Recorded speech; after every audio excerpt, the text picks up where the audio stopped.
Hello guys, how are you? I'm Hardeep Singh. Welcome back to your own YouTube channel.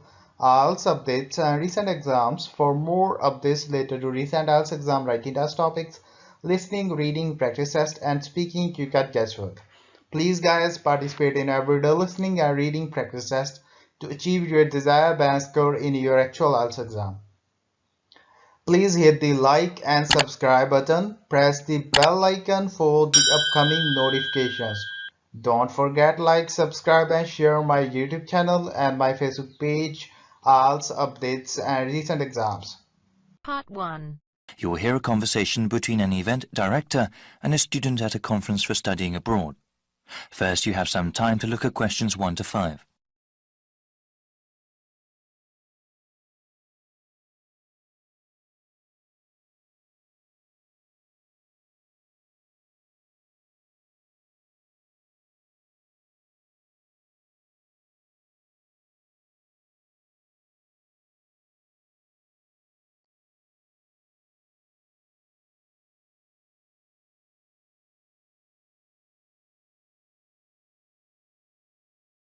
Hi there, how are you? I'm glad that you came to the convention today. We have a lot of schools here today talking about study abroad programs. You can talk to them and find out which program works best for you. We also have a presentation called How to Prepare for University Studies. I recommend that you attend. The presentation starts at 9 a.m. and it will help you understand what you need to do before you go to university. It will take place in the Blue Room. Oh, the Blue Room? Where is that? Let me explain the schedule first. Then I'll tell you about where the events are. Okay, thanks. Yes, so the conference organizer will talk about 30 minutes telling you how to prepare for university-level courses. They can be very tough for new students. He will also talk about the special needs of international students. They have a different set of issues to deal with than students from the home country. So you said that was in the Blue Room? Yes, that's right. And after that you can go into the conference room at 10 o'clock. What is happening there? That's where the booths are. Booths? What kind of booths? One for each school grouped into sections. People from each individual school will be able to give you information about different kinds of programs abroad. Before you hear the rest of the conversation, you have some time to look at questions 6 to 10.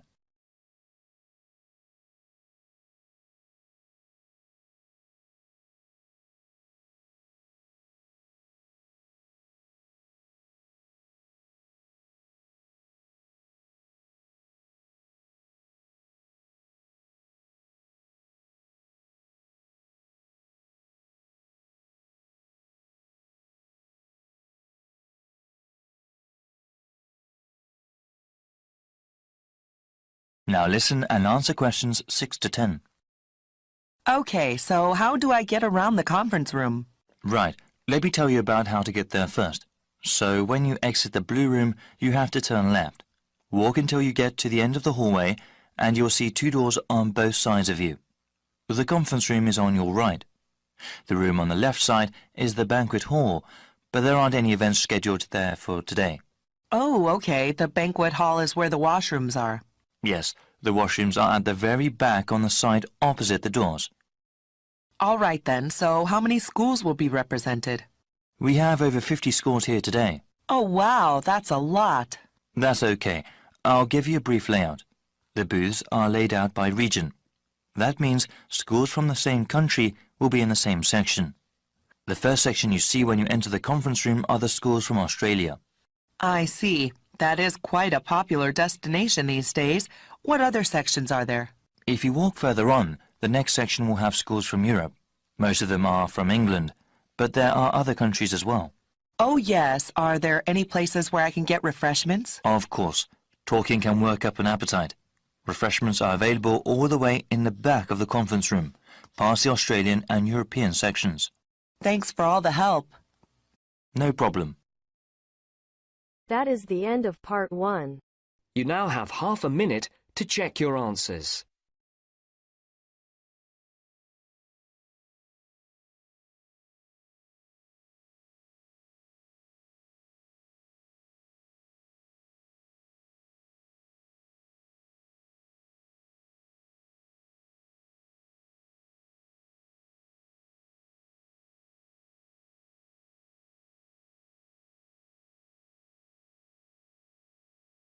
Now turns to part 2.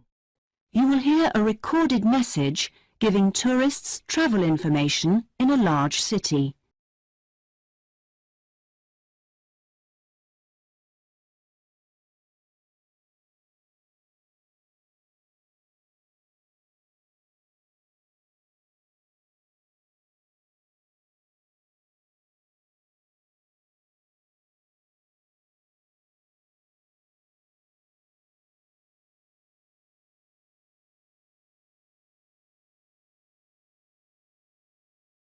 Thank you for calling the tourist line. There are many different ways of getting round the city, and we'd like to suggest some you may not have thought of. How about a city trip by boat? There are 4 main stopping points. From west to east, stop A, Greenbanks, stop B, City Bridge, stop C, Roman Landing, and stop D, Newtown.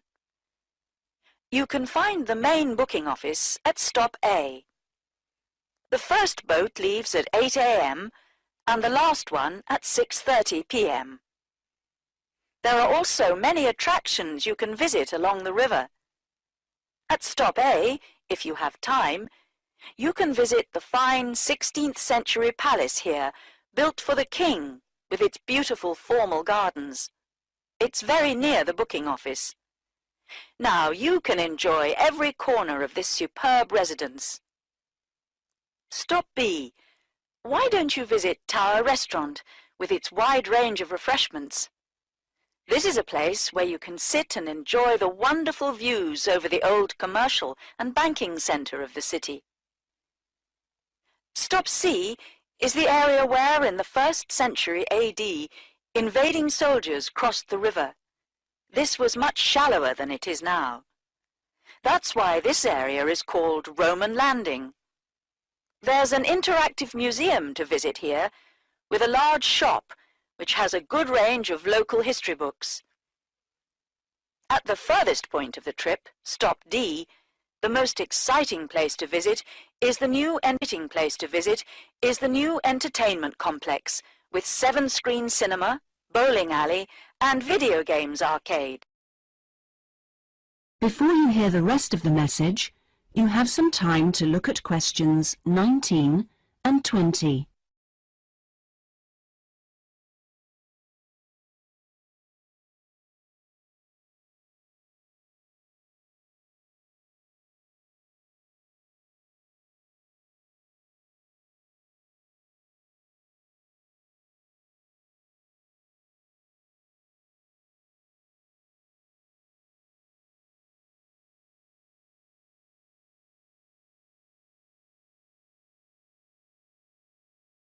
Now listen and answer questions 19 and 20.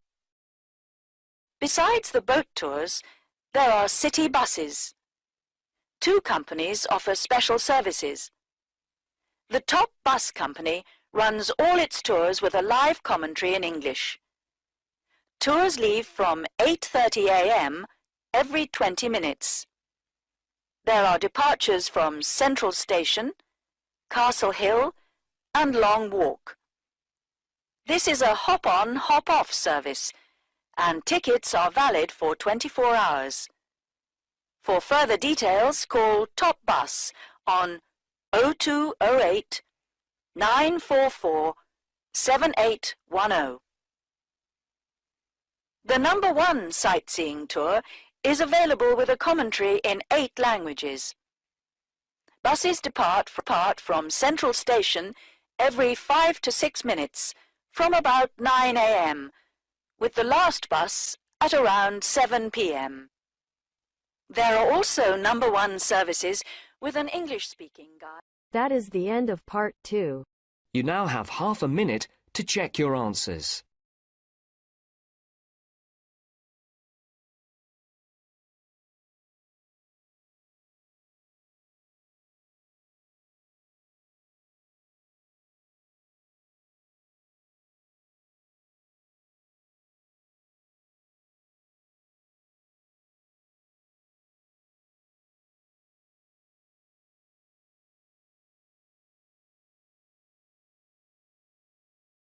Now turns to part 3. You will hear two students talking about the moa with the lecturer. First, you have some time to look at questions 21 to 26.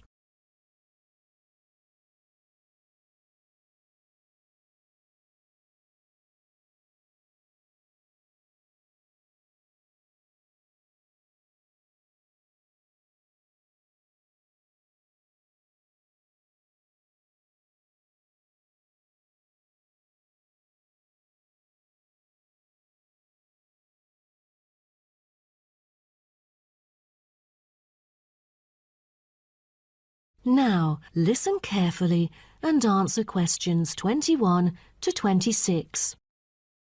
Thank you all for coming here today to hear about the moa, a kind of animal which has been extinct for a long time. Well, first of all, we look at what the moa are. The moa are 9 species of flightless birds endemic to New Zealand. They were the dominant herbivores in New Zealand's forest, shrubland and subalpine ecosystems for thousands of years. But around 500 years ago, they all went extinct. When I mention extinct animals during ancient times, you may immediately think of dinosaurs, which disappeared around 66 million years ago. Fossils of dinosaurs, which we use to study, are large in number, but not many of those of moa remain, though both animals appeal to people today. So, the moas sound more mysterious now. But sir, I've got a question about these flightless birds. How can we distinguish them from other birds? That's a good question. Birds are commonly characterized by being warm-blooded, having feathers and wings, usually capable of flight, and laying eggs, while the flightless moa, until their extinction, were the largest birds in the world. Their heads are relatively small in relation to their bodies, and they are the only wingless birds lacking even the vestigial wings and substantial tailbones in their family. That's impressive, but were they born to be like that? I mean, when they were chicks? Yes, absolutely.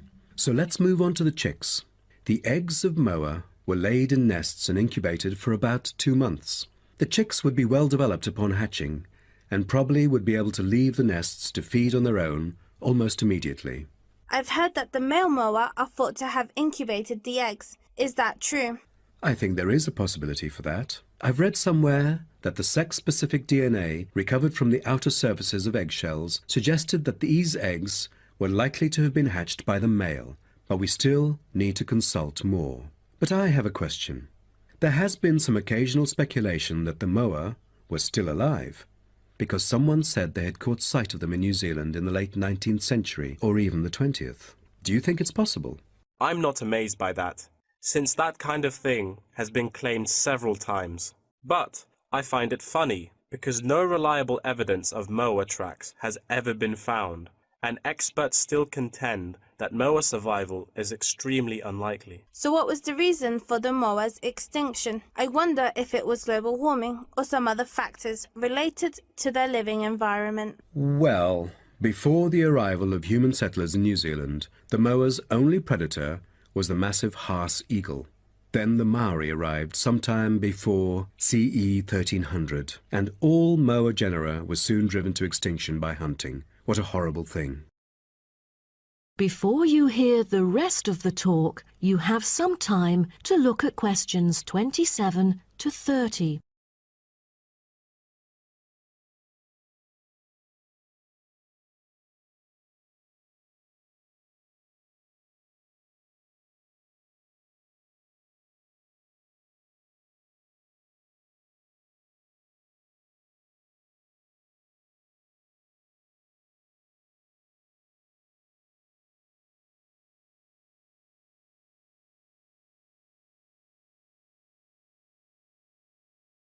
Now, listen and answer questions 27 to 30. All right. Now let's look at the features of some species of moa. The South Island giant moa may have been the tallest birds ever known, and the second tallest of the 9 moa species is the North Island giant moa, with the females being markedly larger than males, both in weight and height. And I've heard that the smallest of the moa birds are the coastal moa. Is that right? Yes, you were right. And have you heard about any other kind of moa before? I know the crested moa. The eggs they laid may be larger than others. As they mainly lived in the remote interior of the southern island, their fossils are rare or absent in archaeological sites, and no egg remains have yet been identified. Are there any species of moa that have got more fossils? Yes, of course. A considerable amount of remains of the stout-legged moa exist, due to the well-preserved properties of their habitat. Their skulls reveal relatively bad vision, a good sense of smell, and a very short bill. Then there is the eastern moa. They were remarkable in having very long and narrow windpipes, which probably enabled them to make louder, more resonant calls than those of other moa, and had the greatest vocal abilities, so they could communicate when they could not see each other in the forest or at night. They used a range of senses, apart from sound, in their search for food, such as their sense of smell and vision. That is the end of part 3. You now have half a minute to check your answers.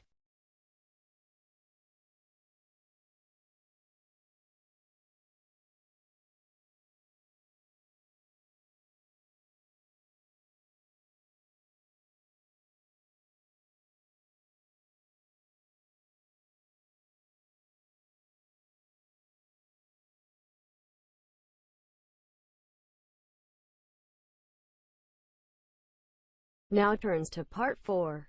You will hear part of a lecture about time measurement. First, you have some time to look at questions 31 to 40.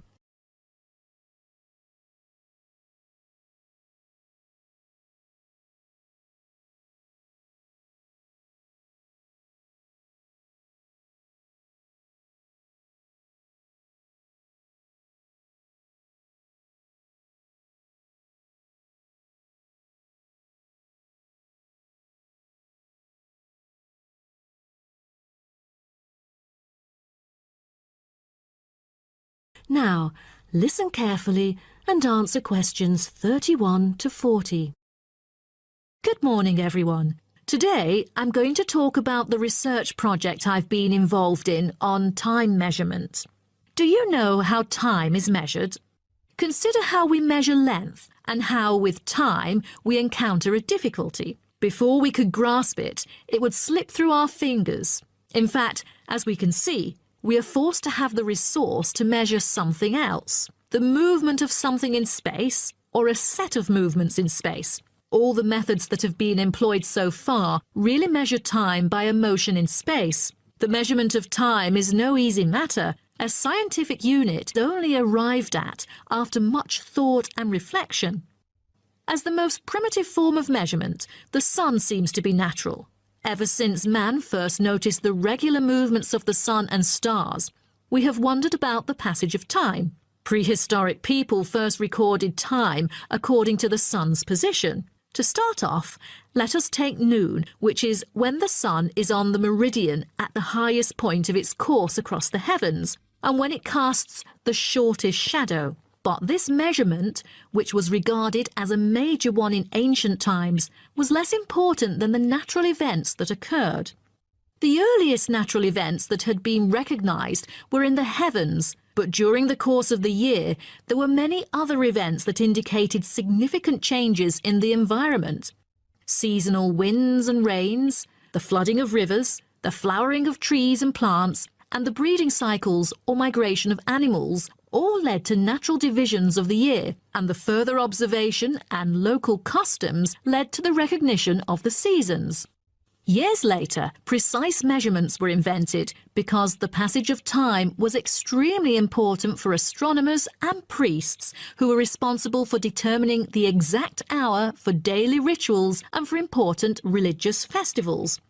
Apart from the connection with religion, accurate time measurement was also related to the government, since they divided the day or the night into different periods in order to regulate work and various events.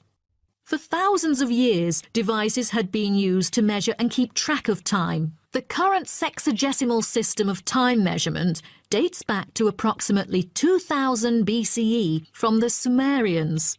It was found that the earliest ancient timekeepers were mainly invented and used in Mesopotamia, where the water clock was introduced from, as well as in North Africa, especially in the area of ancient Egypt. So, now I'd like to introduce you to some of the most well-known ancient timekeepers, as well as the disadvantages of them, for which they were replaced by various new forms of clocks that were used afterwards. A sundial is a device that tells the time of day by the apparent positioning of the sun in the sky. In the narrowest sense of the word, it consists of a flat plate and a gnomon which casts a shadow onto the dial. As the sun appears to move across the sky, the shadow aligns with different hour lines which are marked on the dial to indicate the time of day. However, it was quickly noted that the length of the day varied at different times of the year. Therefore, there could have been a difference between clock time and sundial time. In addition, the sundial was of no use at night, so a water clock was invented.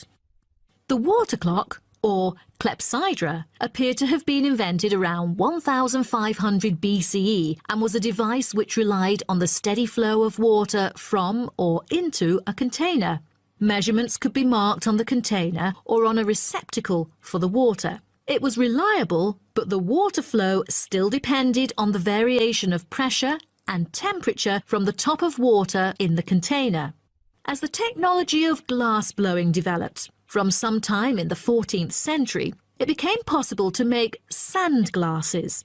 Originally, they were used as a measurement for periods of time like lamps or candles. But as clocks became more accurate, they were calibrated to measure specific periods of time. The drawback, however, as you can imagine, was the limited length of time they could measure. The last timekeeper to be introduced is the fire candle clock. Candle clocks took advantage of a simple concept, the slow and consistent nature of a burning wax candle.